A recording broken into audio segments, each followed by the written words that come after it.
Todo crente deveria estudar a palavra de Deus. Dirigido por Deus e com muita sabedoria, o irmão Swaggart reuniu esses comentários bíblicos para ajudar os crentes. Os comentários da Bíblia, elaborados por Jimmy Swaggart, podem ser considerados um dicionário bíblico, uma enciclopédia bíblica. Com esses recursos, você terá a oportunidade de se aprimorar. Para fazer o seu pedido, ligue ou visite o site.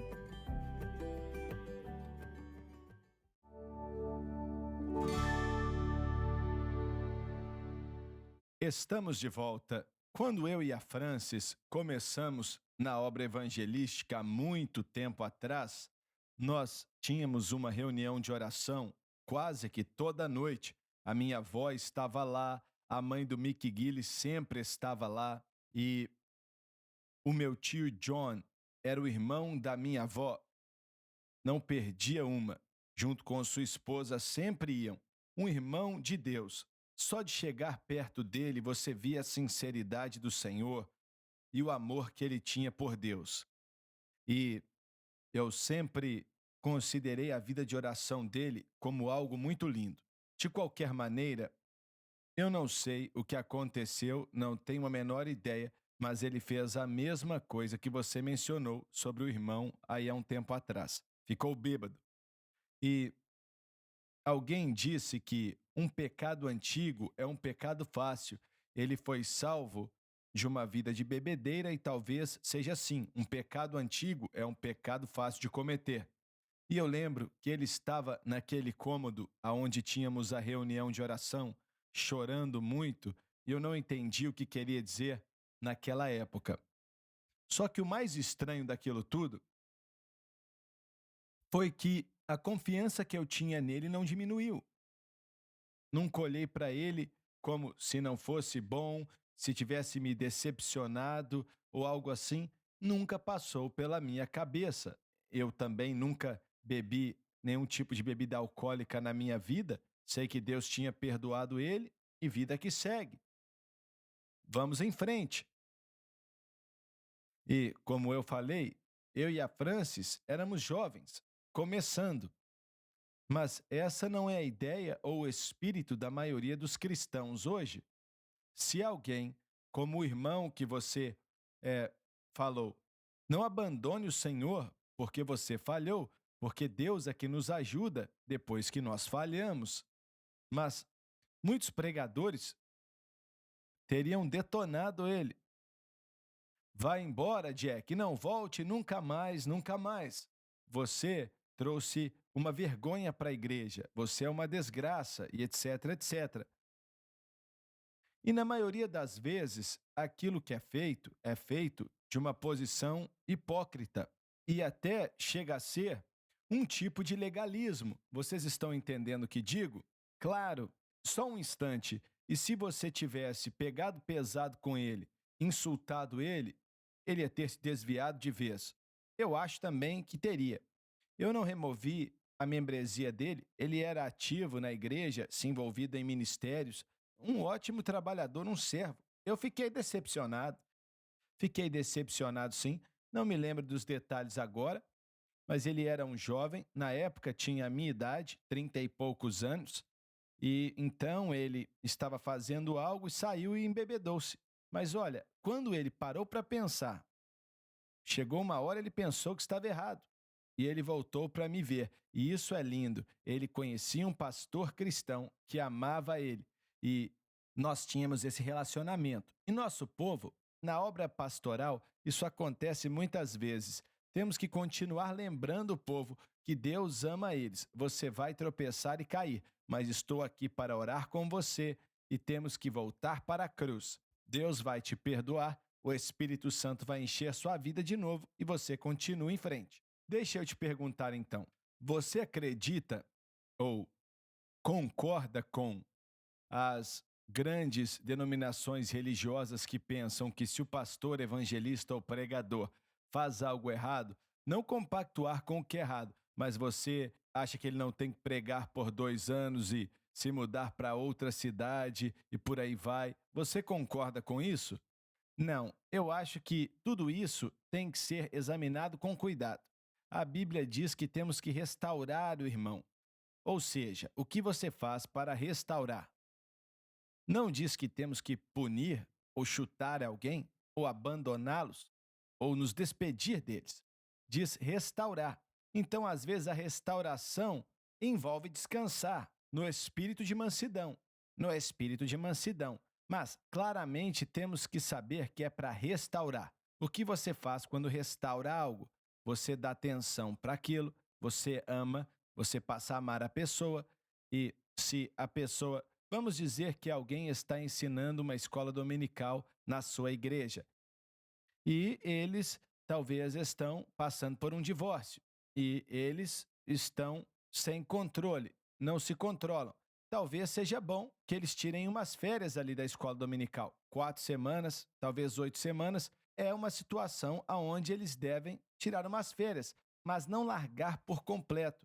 Porque a pessoa que tem problemas é nessa hora que você abraça mais e ama mais. E olha, infelizmente, a denominação da qual eu faço parte, nós lidamos com isso. Eu tenho vários amigos que são ministros que estão sofrendo. Tem um amigo meu que eu não vou te falar o nome, aonde ele está no Texas.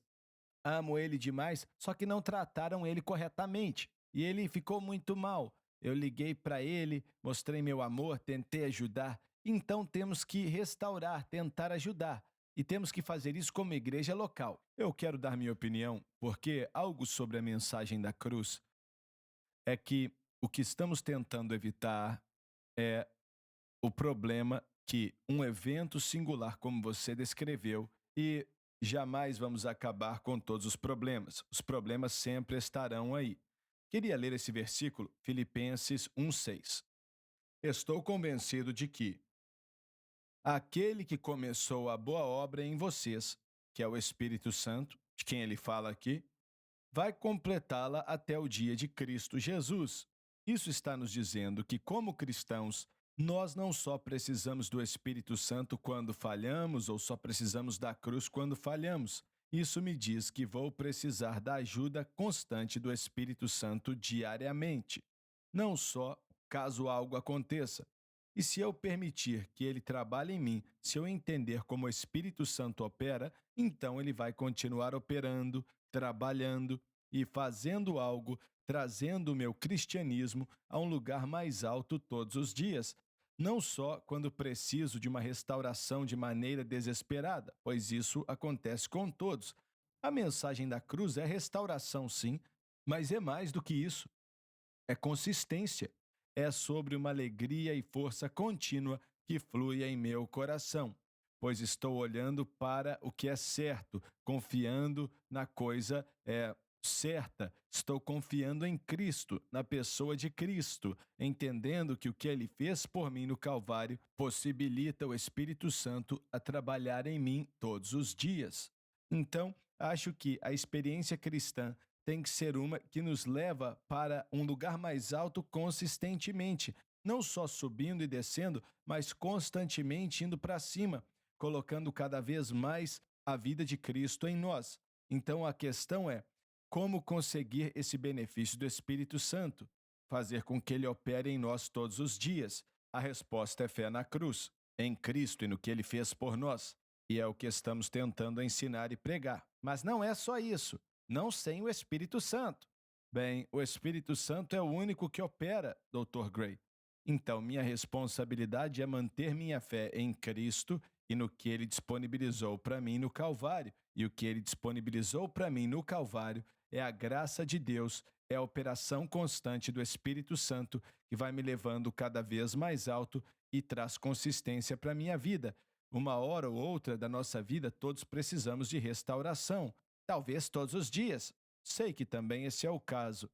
Mas a mensagem da cruz, na realidade, é a respeito do consistente crescer do Espírito Santo na vida do cristão e fazendo com que nossa fé no objeto correto aumente, dando ao Espírito Santo a oportunidade de operar em mim. Não é questão de será que ele vai fazer, mas a questão é: será que estou me posicionando da maneira correta, aonde Deus designou que esse plano de redenção funcionasse para que ele trabalhe em mim todos os dias? Então descobrimos que vão haver muito menos catástrofes, como você descreveu, e nosso crescimento, até nas coisas profundas de Deus, só aumenta. Mas existem milhões de pessoas, e já falei isso várias vezes.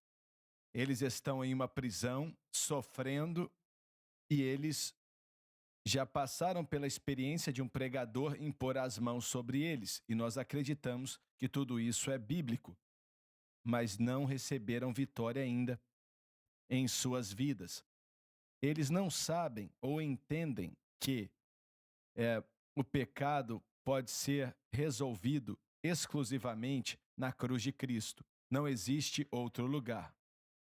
E temos que deixar o Senhor saber que nossa fé está nele e no que ele fez por nós na cruz do Calvário. E ele fez expiação por todo o pecado ali, satisfez as demandas da lei quebrada. E quando você resume tudo, o problema é o pecado. É aí que está o problema. E o que Deus quer de nós, quando sabemos que o pecado é nosso problema? Ele quer fé em Cristo e também quer nosso arrependimento e nossa humildade. Com certeza, é verdade. Sei que o tempo está acabando, mas queria falar de humildade e arrependimento com fé. Olha, isso é uma exigência. Com certeza, é parte do processo. Se confessarmos nossos pecados, fala de arrependimento. Na minha cabeça, no meu coração, quando pedimos pessoas para se ajoelhar ali no altar, e eu digo para eles que vou orar com eles, se eles não estiverem dispostos a colocar os seus pecados aos pés da cruz de Cristo, como fizeram há 10 ou 20 anos atrás, se fizerem isso, serão perdoados e conseguirão a vitória. Certo, mas existem milhões de cristãos tentando vencer a nicotina, o álcool, as drogas. Recebemos as cartas deles e acredito que eles estão salvos de verdade. Estão mesmo. Eles amam ao Senhor e dá para ver como eles escrevem nas cartas e o que dizem. E eles tentam vencer das maneiras erradas e não é possível. O nosso tempo acabou e te agradecemos por assistir o programa hoje. E oro para que tenhamos falado algo que tenha exaltado a Cristo e te abençoado. Diga a outros sobre o estudo na palavra. Continuaremos de onde paramos hoje no próximo programa. Deus te abençoe.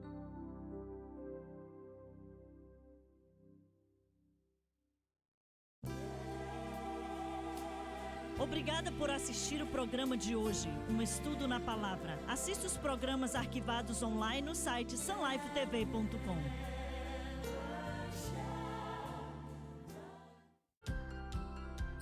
Do Ministério Jimmy Swaggart. Esta é a Rede Sun Life.